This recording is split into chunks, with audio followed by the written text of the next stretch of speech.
What is up, you guys? Welcome back to another one. If you're new to the channel, I am Gold Pony. I do new car, truck, SUV reviews on YouTube, and today we are in the brand new 2023 Toyota RAV4, courtesy of Younger Toyota in Hagerstown, Maryland. For more information on their inventory, please feel free to check out the link in the description box below. And so there are some big changes for the 2023 Toyota RAV4. Not only that, of course, you get the legendary reliability. This one is going to be competing with other SUVs like the Honda CR-V, Mazda CX-50, just to name a couple there. And right now, this is the #1 selling SUV in America. So I think that pretty much says it all right there. So ultimately in this video, we will be testing out and going over everything about this one, from acceleration to braking, steering feel, ride quality, sound system, exhaust clip, all that fun stuff. So having said all of that, what do you guys say? Let's just go ahead and jump right into it. And as always, let's start with pricing. And so there are several different trim levels for the 2023 RAV4. First one being the LE, which actually is the trim we are in today, starting at $27,575. XLE for $29,085. XLE Premium for $31,975. Adventure for $33,770. TRD Off-Road for $37,195. And lastly, the Limited, starting at $35,880. And so the Adventure and TRD Off-Road, that's going to come standard with all-wheel drive. All of the other trim levels come standard with front-wheel drive, but having said that, you can add all-wheel drive to any of those other trims if you wanted to do that. Simply add $1,400 to any of those prices. We do have the LE all-wheel drive, to be specific, with us here today. But regardless of trim level that you go with, the power plant on the RAV4 is going to be the same. Powering the beast is a 2.5-liter naturally aspirated inline 4-cylinder, 203 horsepower at 6,600 RPM, 184 pound-feet of torque coming in at 5,000 RPM. Power sent to front wheels or all wheels through an 8-speed automatic. 0 to 60 time coming in at approximately 8.4 seconds, with MPG numbers then coming in at 27 in the city, 35 on the highway for the front wheel drive, 27 city, 34 then on the highway for the all-wheel drive, taking regular unleaded fuel. So then before we do any kind of fun acceleration test here in the RAV4, I did want to mention to you guys the drive modes, because there's actually a ton of them. So there's going to be drive mode buttons located just to the left of the shifter. They're going to include Eco, Normal, and Sport for the on-road drive modes, but then you actually also get off-road drive modes, which you wouldn't expect, and you definitely wouldn't expect on a base model of an SUV. So they're going to include snow, mud and sand, and rock and dirt, and that's for the all-wheel drive only. So if you get the front-wheel drive, you're not going to get those off-road drive modes, but ultimately they will adjust things like the shift points, the throttle responses, steering sensitivity, and the all-wheel drive system engagement then as well. And so now having got all of that out of the way, what do you guys say? Let's go ahead and find a straightaway. Let's put the RAV4 here to the test, and let's see how quickly we can get our new 2023 Toyota RAV4 here up to speed. All right, let's go ahead and put it in sport driving mode here. The gauge has changed to red. That's pretty cool. In 3, 2, 1, go, baby. All right. All right. Actually, not bad. That's really not bad, honestly. You're definitely not going to have any issues in merging onto the highway. Honestly, 0 to 60 time is not the best on paper, but if you put it in that sport driving mode, honestly, that was pretty darn quick. And the coolest thing is the RAV4 still is not turbocharged, so you're not going to have any of that crappy turbo lag at the beginning of any acceleration. I like that. That's also going to keep the engine a lot more reliable as well. So I do like that it's still naturally aspirated for those reasons, because honestly, that was a decent acceleration for the RAV4. I personally wouldn't have any issues myself with that acceleration. But anyways, to go along with that, as always, braking is equally important. And so up front, you will find 12-inch ventilated front discs. In the back, 11.1-inch ventilated rear discs. As far as that 6E0 stopping distance goes, on paper, it comes in at 126 feet. So let's go ahead and just hit the brakes. I like it. That's actually not bad. It feels perfect. It's kind of leaning on the firmer side of things. It's not as soft of a braking feel as I would have expected, as I typically find on SUVs, so I don't mind the braking feel. That actually feels quite nice here in the RAV4. Then touching on suspension and handling, up front you're going to get an independent McPherson strut front suspension.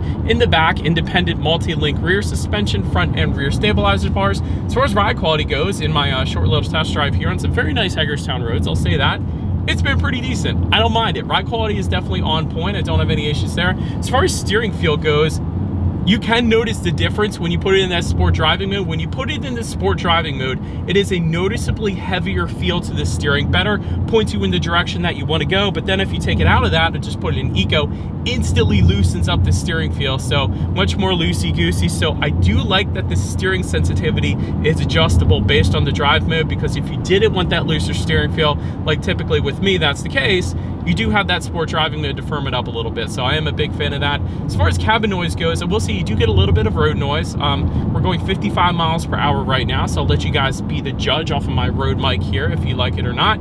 But there's a little bit of road noise. The wind noise isn't bad. I will say that. The wind noise doesn't bother me whatsoever, but the road noise, it does get at higher speeds at least. You can hear it a little bit more.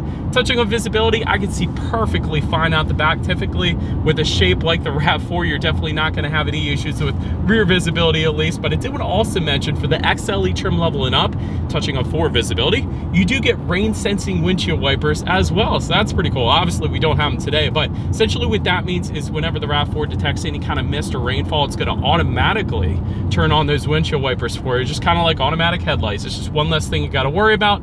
It's kind of a convenience feature there. So I'm a big fan of that actually as well. But that pretty much rounds out the performance segment of this review, you guys. Let's now go ahead and take a look at the exterior of our beautiful black 2023 Toyota RAV4. All right, so here she is, you guys, the new 2023 Toyota RAV4 finished in midnight black metallic as it begins to rain here in Hagerstown, Maryland. But anyways, let's go ahead and start where this one is actually made. The VIN number actually is going to start with a 2, meaning the Toyota RAV4 here is made in Canada, is built in Canada. So that is pretty cool. But anyways, as always, let's go ahead and start up front. Projector LED headlights now come standard on every single trim level across the board. I put it that way because for the 2022 model year, you actually still got halogens up front for the LE trim level at least. So I am glad that we got the LE trim level with us here today, because last year when I reviewed the LE, it did not have these projector LED headlights. So big fan of that. LED daytime running lights, of course, coming standard, automatic feature as well, meaning when it starts to get dark at night, those headlights will turn on automatically for you there. Automatic high beams also coming standard. So if you have your high beams on at night and it senses a vehicle coming in the opposite direction, it's going to automatically dim them back to low beams. And when that vehicle is gone, it's going to automatically bounce it back up to high beams then. LED fog lights coming with the XLE premium trim level and up, so we don't have those with us here today. That front grille, of course, is going to differ amongst the trim levels. You're going to have different looks dependent upon which trim level that you go with. So also the ground clearance is going to differ slightly amongst the trim levels as well. So I did want to touch on that real quick. The LE is going to give you 8.4 inches. That's going to be the same for the XLE trim level as well. But the XLE premium trim level and up is going to bump that up slightly to 8.6 inches up front. So I did want to mention that, but that pretty much rounds out the front end here of the RAV4. Let's now go ahead and make our way to the side. All right, so now about making our way to the side of the 23 RAV4. Roof rails are going to come standard on the XLE trim level and up. Again, that's why we don't have them with us here today. You're going to get a floating roof line towards the back. And so let me actually get a little closer for this one, because somebody put in the comments the other day they didn't know what a floating roof line was. It's essentially where a piece kind of separates on the C-pillar. So this little horizontal piece right here separates the roof from the bottom portion of the body there. So although we have a black exterior and the floating roof line is always going to be black, you can't really tell all that much of a difference on this particular setup. But if we were to have a silver or a white, there is going to be that little black floating roof line on the C-pillar there. So I did want to mention that. Rear privacy glass does come standard across the board as well. Then take a look at the side mirrors. Body color power adjustable side mirrors coming standard. Heated side mirrors then coming with the XLE trim level and up. You will get LED integrated turn signals again for the XLE trim level and up.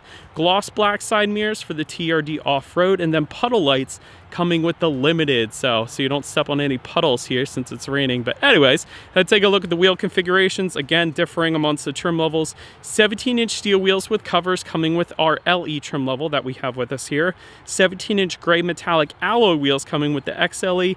19-inch chrome alloys for the XLE premium and limited trim levels. 19-inch matte gray alloys for the Adventure, and lastly 18-inch matte black TRD flow formed alloys for the TRD off-road trim levels. So pretty much rounds out the side profile here. Let's now go ahead and make our way to the back. All right, so but now since we are around to the back of the RAV4 here, body colored shark fin antenna found all the way to the top there. Rear spoiler with an integrated brake light, of course, coming standard. Rear window wiper then as well. LED taillights though coming standard for every single trim level across the board. You don't always get that So I do like that. You also get some trim level badging found on the right hand side of that rear tailgate there as well. Also, it's going to tell you if the RAV4 that you're looking at is equipped with all-wheel drive. Then if you go all the way down to the bottom there, you will find dual exhaust outlets finished in chrome tips. Love this look. Love that they're not tucking it away still like so many other manufacturers are doing right now. So having said that, I do believe you guys know what we have to do next. Is always here is that exhaust clip.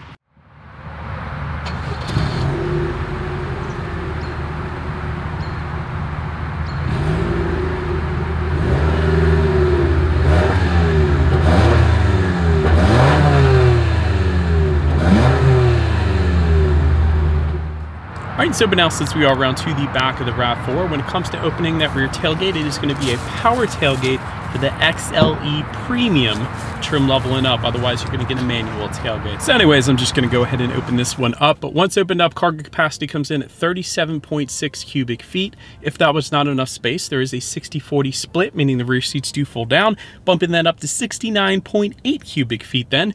There is a cargo cover back there for the XLE trim level and up. It's going to be available for the other trims. We do have that, so I was a big fan of that.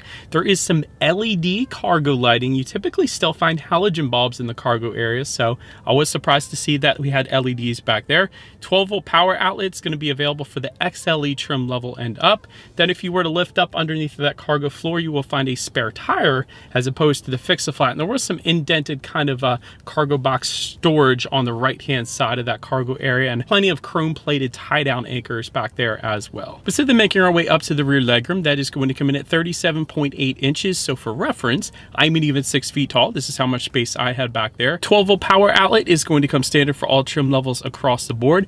Rear ventilation though, also coming standard for all trim levels across the board. Big fan of that. There is a rear center armrest with cup holders. Once again, all trim levels across the board. Gotta love that. Heated rear seats then coming with the limited trim level, but pretty much rounds out the rear seats. So let's go ahead and make our way up to the front seats here. Manually adjustable cloth seating coming with our LE trim level. Power adjustable front seats with power lumbar for the XLE. Softex upholstery for the XLE Premium trim. You are going to get some orange accents and some orange stitching for that Adventure trim level then. You will find TRD stitching in the headrest for the TRD off-road trim. Then the limited trim is going to add to that heated front seats and an 8-way power adjustable passenger seat then as well. So overall, when it comes to my thoughts of the seat comfort, honestly wasn't that bad. And really Toyota does a pretty darn good job with their seating. Toyota and Lexus, regardless of which trim level that you go with, it's usually pretty darn comfortable. And that's certainly the case. Obviously, if you go with the more adjustments, it's going to be a little bit more comfortable. But even for our LE trim level, I didn't have any issues personally, so no issues there. Then take a look at the steering wheel. Tilt and telescoping will come standard. It will be wrapped in a urethane if you go with the LE or XLE trim level, but then leather wrapped for the XLE Premium trim level and up. Then if you wanted a heated steering wheel, that is going to be optional on the XLE trim level and up, but it doesn't come standard on any particular trim level, so did want to mention that. But anyways, let's go ahead and make our way to the startup here. Let me start by showing you guys the key here. Typical Toyota key. You got your Toyota logo on the one side, then when you flip it over, lock and unlock. But I do want to mention it is keyless entry with the push button start if you go with the XLE trim level and up. Otherwise, you're going to get your traditional turnkey start, which is what we have today. So in our case, all I'm going to do here is simply put my foot on the brake and turn the key. And so once started up here, gauges have changed a little bit compared to the 2022 model year. So I like this because before you had a 4.2-inch digital screen in the center, but now you have a 7-inch digital screen for every single trim level across the board, unless you go with the limited and then you get a 12.3-inch digital gauge cluster. So the fact that a digital gauge cluster is now available on the RAV4, I love that. And every single other trim level is going to get the 7-inch screen that you're currently looking at right now, which is going to give you your driving modes. And of course, it's actually going to change the color up there depending upon the drive mode that you put in. So if you put it in eco, it's going to be green. If you put it in sport, it's going to be red. If you put it in normal, it's going to be gray. So I do like that. And there's a digital speedometer up there. The tachometer is going to be on your left, fuel information on your right. It gives you your outside temperature and how many miles you have left until you hit empty, trip A, trip B, actually time of the day as well. So pretty much everything you could possibly want on the digital portion of the gauges. So I am a fan of that. That was one of the changes for 2022 2023 yet again.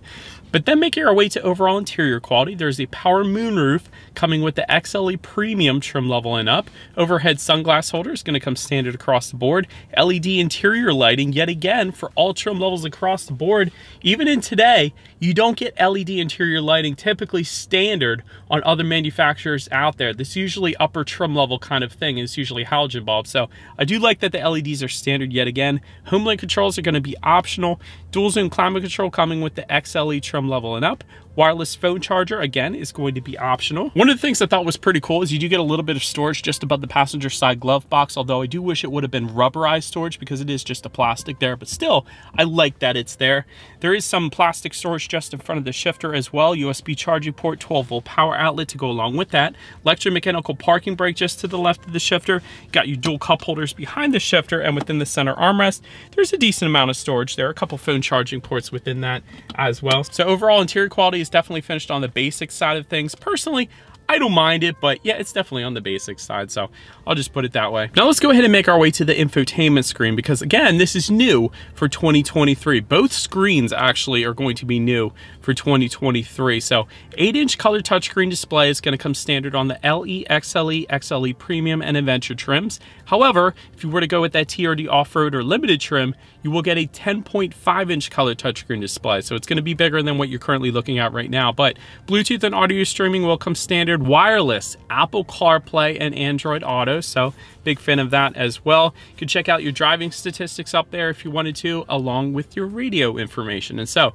when it comes to the sound systems, there's two of them. One is going to be a 6-speaker sound system. That's going to come standard for all trim levels, but the limited trim level is going to give you an 11-speaker JBL sound system with an external amp and a subwoofer as well. So we do have the 6-speaker sound system with us here today. So what do you guys say? Let's go ahead and turn on the radio, see what we got playing today, and let's test out the clarity of this one. It's like I'm stuck in a loop. It's actually not bad. I would say it's above average for a 6-speaker sound system. So typically 6-speaker sound systems just suck, but that one wasn't bad. Again, a little bit above average, so I don't think I would have any trouble with that. So anyways, JBL obviously is going to be better. But last thing I want to mention to you guys on the infotainment screen is when you do put the RAV4 in reverse, you will find a rear view camera coming standard across the board, letting you know what is behind you, which is always going to lead us into safety. And so let me first start by saying IIHS top safety pick, which is a very good start right there. Front side curtain airbags do come standard. Driver's knee airbag up front as well, but also a front passenger seat cushion airbag. That's one that typically doesn't come standard on other manufacturers. In the back, you're gonna have latch, aka lower anchors to tethers for children for the rear car seats, rear child door locks, tire pressure monitoring system, but also coming standard.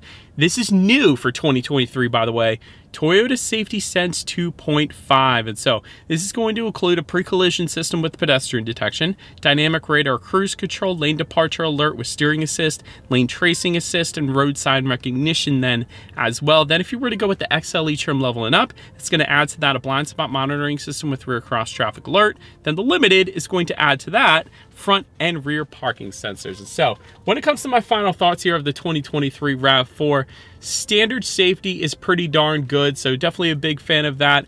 I like the updated tech as well, and that includes the gauge cluster. I like that there's an available digital gauge cluster. I like the updated infotainment as well. You got, of course, legendary reliability with the RAV4. That's probably partly the reason why this is the #1 best-selling SUV in America after all. I love the updated headlights for the LE because, again, I reviewed the LE last year and it didn't look like these headlights, so big fan of that as well. As far as room for improvement goes, I guess since we have the LE trim level, the trade-off is it is pretty darn basic interior quality, but it's to be expected. I suppose that's the trade-off. But anyways, let me know what you guys think of the RAV4 in the comments section below. Sorry about my voice throughout this video. My voice is slowly coming back from having the flu. That's what's going on here. But anyways, be sure to hit the subscribe and the bell notification button if you're into new car reviews. That is what we do here on this channel after all.